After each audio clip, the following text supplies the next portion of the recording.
Chapter 7. Jack. Megan woke with a start the next morning and spoke to the old rag doll.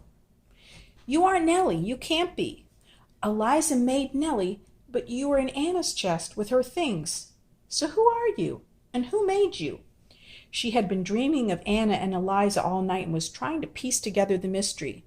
She needed more clues. Downstairs at breakfast, Grandma said, "I talked to your mother, Megan, and she and your dad are planning to come for a visit later this summer. You girls will have to help me get another bedroom ready for them.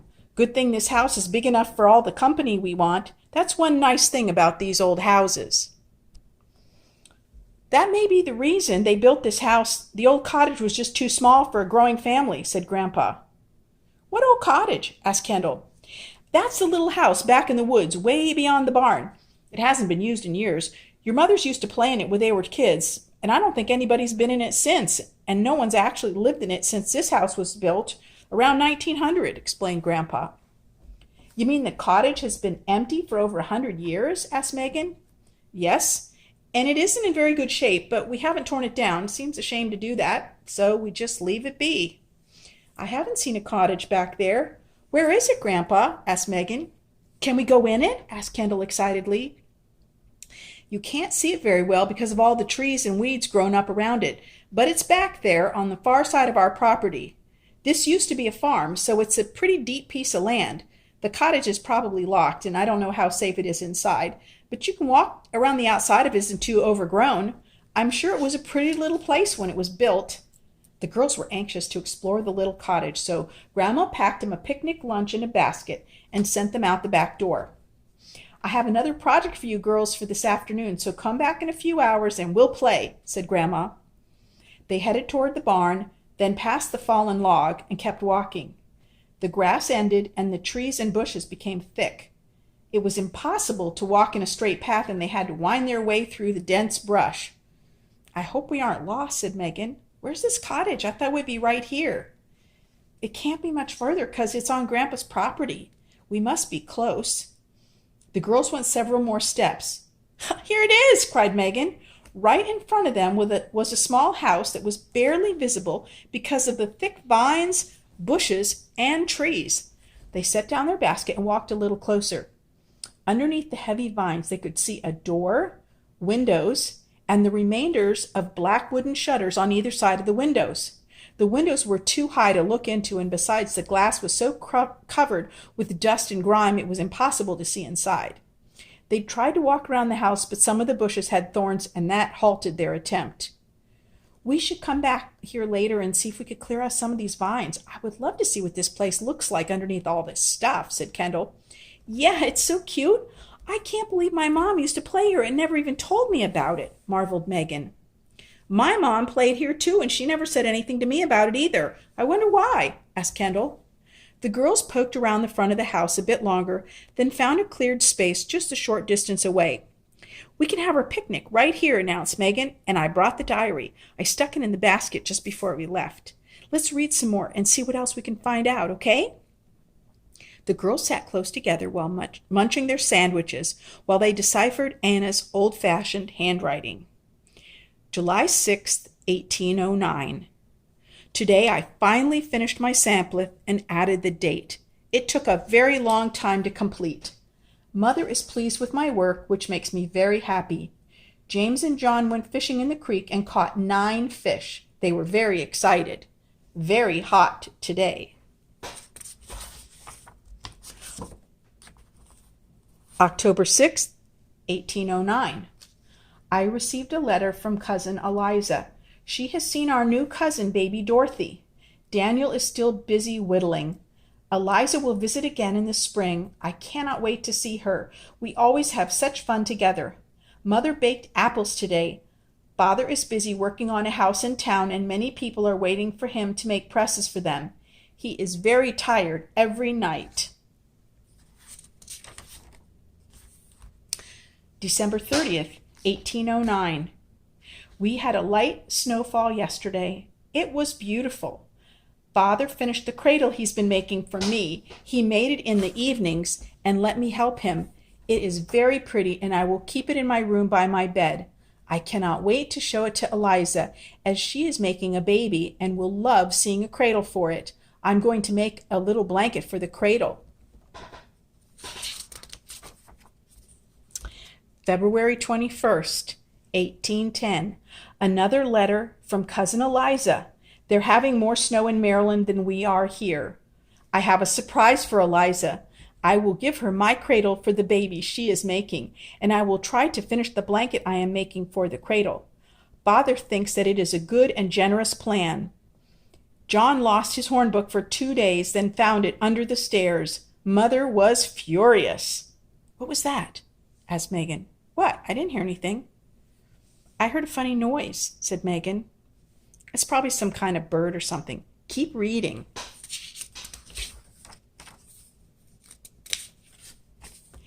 March 10th, 1810. Father showed me the secret hiding place he made.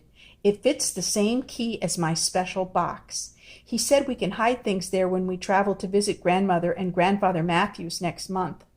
I can use it to hide my treasures. I put my spoon inside and will keep my letters from Eliza hidden as well. James and John do not know about the secret door. They only know that I treasure my clothes press and do not understand why. March 30th, 1810. I received a letter from Aunt Mary Watson. Baby Dorothy is very healthy and doing well. Her 3 brothers are helping Aunt Mary a great deal. Aunt Mary would like to come for a visit sometime, and I would love to see her. I received another letter from Cousin Eliza. I cannot wait for her to visit. I will show her the secret of my clothes press, and I will give her the cradle. She will come with her family in the spring for a visit. It's been a long winter, and I look forward to having a friend my own age to visit with.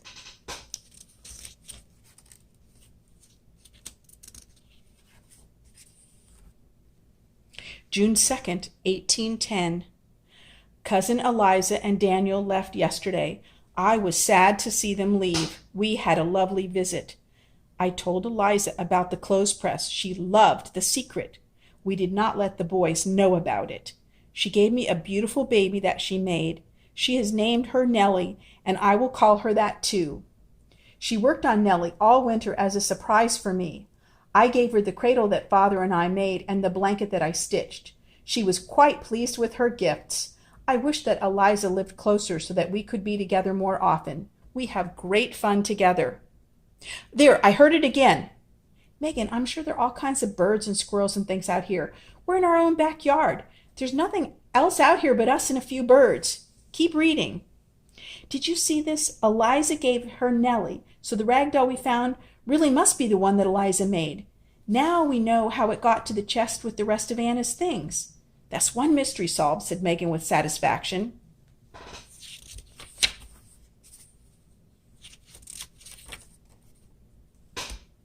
June 14th, 1810. James and his friend Thomas tried to read my diary. I will have to hide it in my box always. I do not know why Thomas has to be here so often. He and James are always together. They have been teasing me and making me angry. I wish they would go away and stop bothering me. July 10th, 1810. I received a letter from Eliza. She and her family arrived home safely. She thanked me again for the cradle. Our garden is lovely this summer. We have so many vegetables that we can give some to our neighbors. I spent the day weeding the garden. James and his friend Thomas picked berries. Mother and I will make preserves this week. Tomorrow we will pick the geese for new quills. John has a new knife and will teach me how to cut my own quills. I need a special quill for drawing.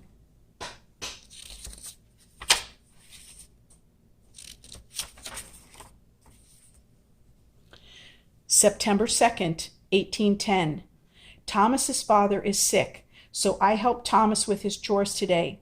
We cut potatoes for his sheep, watered the horses, churned butter, and gathered wood for the fire. He will help Father in the evenings with the presses and chests he is making. Father is so busy all the time. People stop by often to admire his work. It keeps him so busy. I'm glad Thomas can help. I definitely heard something that time. Didn't you hear it? Asked Megan. Before Kendall could answer, their attention was drawn to the sound of cracking branches behind him. "Hide the diary," whispered Kendall.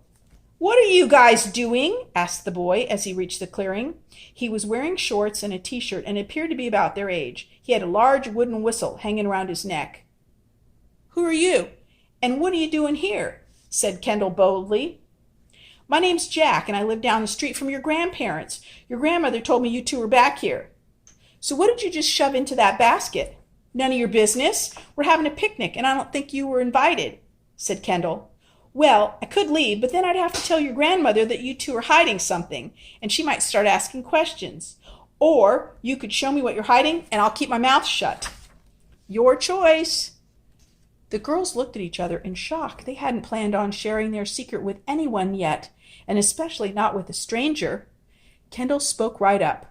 "We aren't hiding anything. I have a letter from a friend from home. We were just reading it, that's all. You wouldn't be interested in it. It's just girl stuff.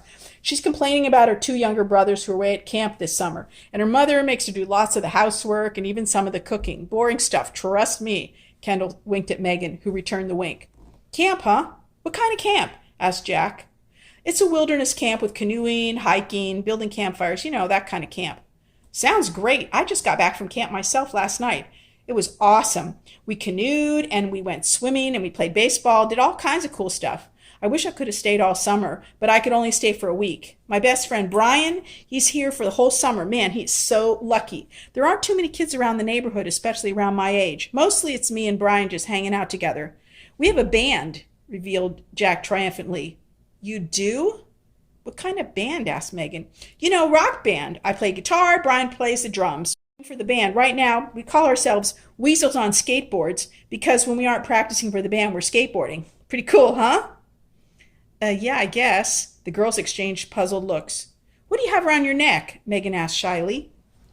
"This? It's a whistle, silly." Jack blew on the whistle, and it made a funny bird-like sound. "I made it myself," Jack answered as he reached into his pocket and pulled out a small penknife. "That's really cool," exclaimed Megan. "Okay, listen, I'm sorry. I didn't mean to scare you or anything when I walked up. I know you two been here in town for only about a week, and you don't have to show me anything. I just wanted to come over and say hi." The girls relaxed a bit. "I'm sorry, too. I wasn't very nice when I told you to leave. It's just that it's a little spooky out here by this old house, and we haven't met any other kids here. I'm Kendall, and this is my cousin Megan. Hi." "Hi. So what do you girls know about this old place? I've never been out here before. I actually didn't even know it was here." "Well, our grandfather said that it's belonged to his family for a long time. In about 1900, they built a bigger house, the one my grandparents live in now. I don't know how old this little house is, but Grandpa said no one's lived here for over 100 years. "Neat. This place would look really cool if it was cleaned up. You want some help pulling off these vines?" asked Jack. The girls looked at each other questioningly, then smiled. "Sure, that would be great. It's going to be a big job, and we could really use some help," said Kendall. "I think we should use gloves, and we need clippers and stuff like that. I have some at my house. Do you want to meet back here later and get started?" asked Jack. "Yeah, that'd be great. We have to go back to the house and talk to Grandma first. Why don't we meet back here in like an hour?" said Kendall. "Okay, see you guys later," said Jack as he turned around and walked away. "He seems nice, but I'm glad he didn't see the diary. I'm not ready to show it to anyone yet," said Megan. "Yeah, he did seem nice, and it would be great to have someone else to help us pull off these vines. Then maybe we could go inside the cottage and look around." The girls picked up their basket and walked toward their grandparents' house. "There are a bunch of words in the diary that I don't know, like horn book and clothes press. What do you think was the secret about the clothes press? And I don't know what she meant about cutting quills. I wish we could ask Grandpa about them," said Megan. "We will, but just not now. I've been thinking about that clothes press thing. She talks about a secret door and using the same key, and she's going to put stuff in there. Seems to me that a clothes press has something to do with pressing clothes, like ironing. So maybe she's talking about an iron or an ironing board." "But how would an iron have a secret door on it that you could open up and hide things in?" questioned Megan. "I don't know, but maybe they used a different kind of iron back then. Maybe it was a lot bigger. We'll have to figure that part out. Maybe Mr. Parks can help us with that. Meanwhile, we need to start a list of the people that Eliza named in her letters and that Anna has in her diary. We know they're cousins, so maybe we can start working on their family tree," said Kendall. That might help us figure all of this out.